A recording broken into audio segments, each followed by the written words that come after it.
En tant que maman, on apprend que nos enfants ont besoin de limites. Mais qu'en est-il de nos propres limites à nous en tant que parents?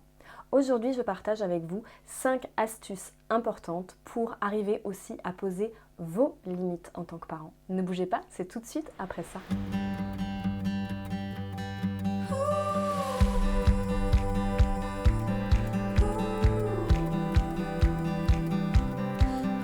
Bonjour et bienvenue sur la chaîne de Rêve, Crée et Transmet, la chaîne pour vous aider à nourrir et à cultiver votre âme d'enfant. Je me présente, je suis Mélissa Nittenberg, je suis coach créative, auteure et fondatrice de Rêve, Crée et Transmet. Et aujourd'hui, j'avais envie d'aborder vraiment ce point très important autour de la patience et des limites. Et surtout, si vous restez au bout de la vidéo, vous aurez droit à un petit cadeau que je vous réserve, une surprise. Donc, comme je sais que vous ne voulez pas rater les surprises et les cadeaux, restez jusqu'au bout. Donc, premier point, je voulais aborder avec vous 5 points, 5 astuces très importantes pour réussir à poser aussi vos propres limites en tant que parent. Parce que oui, on dit souvent que les enfants ont besoin qu'on leur pose des limites, mais vous aussi, vous avez besoin de limites. J'avais vu ça dans une vidéo de Nancy Doyon, qui est une coach québécoise qui travaille beaucoup sur la parentalité. Je vous invite à aller la voir, c'est extrêmement intéressant. Je vous mettrai certainement le lien dans les commentaires. Et donc, je vais aborder avec vous 5 points que j'ai trouvé vraiment les plus pertinents pour arriver aussi à poser aussi ses propres limites en tant que parent. Le point numéro 1, c'est savoir identifier mes limites.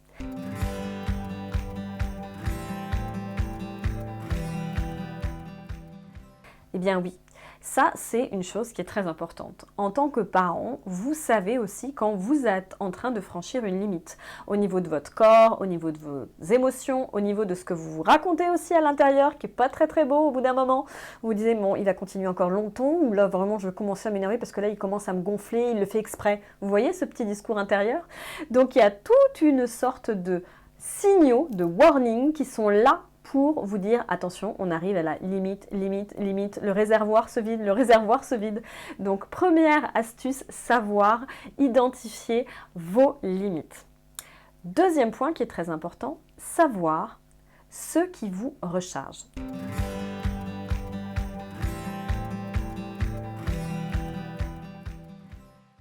Oui, j'en parle très souvent dans mes vidéos. J'ai une vidéo d'ailleurs consacrée à ça, sur les 4 espaces de ressourcement, et je vous invite à la voir. Je vous le mettrai en lien quelque part par là pour que vous puissiez aller la voir directement. Beaucoup de personnes sont là, en tant que parents, on donne, puis on oublie tout simplement de recharger. Et la recharge est très importante. C'est ça aussi qui va faire qu'on va arriver à revenir beaucoup plus disponible aussi avec son enfant. Donc, quelles sont les choses qui vous rechargent? Il y a peut-être de la musique, peut-être d'aller boire du thé ou un café, je ne sais pas, une boisson chaude, c'est peut-être aussi de pratiquer un sport qui vous plaît, peut-être 5 minutes d'un sport, de la méditation, de la lecture, des temps de solitude, des temps calmes dont vous avez besoin pour recharger vos batteries. Donc ça, c'est la deuxième astuce pour arriver aussi à poser vos limites, c'est arriver à vous recharger. Astuce numéro 3, faire des pauses.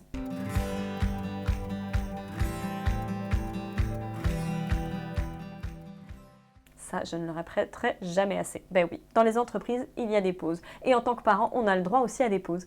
Et je me rappelle toujours d'une anecdote qui fait beaucoup rire des parents quand je la partage, mais qui est véridique. Je me rappelle d'un soir où j'avais couché mes enfants et puis mon aîné voulait encore du temps. Et je lui ai dit, ben non, là c'est fini. Là, je t'explique, c'est la récré des parents. Oui, il y a des temps où toi, tu vas faire la récré à l'école, super, tu vas jouer avec tes copains, c'est génial. Ben, les parents aussi, ils ont besoin de leur récré. Et leur récré, quand ils sont travaillés toute la journée, quand ils sont occupés de vous et tout ça, ben, la récré aussi, c'est le soir, le moment aussi où tu vas te coucher. C'est le moment de récré des parents. Donc voilà, quand j'ai dit ça à mon fils, ça lui a paru tout à fait normal, il a tout à fait compris et voilà. Donc vraiment, c'est d'arriver à poser ça sur la récré des parents, de vous octroyer aussi des pauses, c'est important, ça recharge les batteries et ça fait aussi qu'à un moment donné, vous arrivez beaucoup plus disponible. Donc faites des pauses, s'il vous plaît. Numéro 4, se nourrir.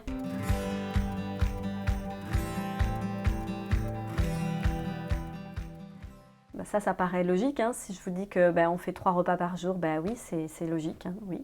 Mais se nourrir aussi en tant qu'individu, c'est-à-dire trouver des choses qui vont faire qu'on se sent beaucoup plus épanoui, qu'on se sent beaucoup plus heureux, quand on a passé un temps à faire sur un projet qui nous plaît, tout simplement aller faire quelque chose de loisir créatif, d'aller faire je sais pas, un truc d'instrument de musique ou quelque chose, une activité, quelque chose qui vraiment fait que tout à coup, waouh, vous vous êtes nourri, vous êtes allé regarder cette vidéo, vous êtes allé écouter ce podcast, vous êtes allé écouter cette musique, bref, il y a des choses qui vont nous épanouir, qui vont faire partie de notre épanouissement.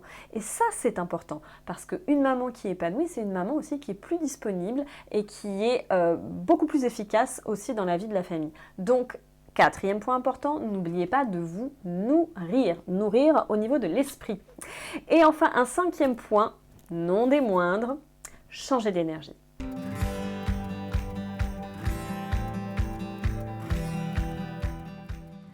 Ça, c'est un truc que j'ai compris, mais que j'ai mis du temps avant de comprendre. Tout simplement, quand vous êtes dans quelque chose où vous sentez que ça va pas, vous avez demandé à votre enfant, il veut pas, il y a un truc, ça coince, pourquoi vouloir continuer? C'est tout simplement que vous êtes arrivé au bout de sa limite, au bout de vos limites à vous aussi, et peut-être que c'est important de changer. Alors, bon, il y a des choses qui peuvent être complètement folles, hein, c'est faire un truc que vous n'avez pas du tout l'habitude de faire, parce que là, ça va changer complètement l'énergie au niveau de votre enfant. Si vous parlez fort, peut-être vous allez vous mettre à parler tout bas. Ça va créer un changement d'énergie.